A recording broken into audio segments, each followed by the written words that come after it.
पुसद शहरात दहशतवाद विरोधी पथकाची धडक कारवाई। पुसद शहरात आज दहशतवाद विरोधी पथक एटीएसने अचानकपणे छापे मारले व संशयित तरुणांना चौकशीसाठी ताब्यात घेतले आहे। या संपूर्ण घटनेने शहरात एकच खळबळ उडाली। यात मिळालेल्या माहितीनुसार काल मध्यरात्रीपासून दहशतवाद विरोधी पथकाने महाराष्ट्रात अहिल्यानगर, यवतमाळ, अकोला, पुसद या सर्व ठिकाणी एकाच वेळी छापेमारी करून मोठी कारवाई केली आहे।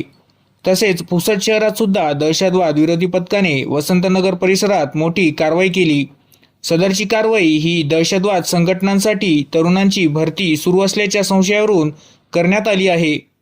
या कारवाईने मात्र वसंतनगर परिसरात खळबळ उडाली होती।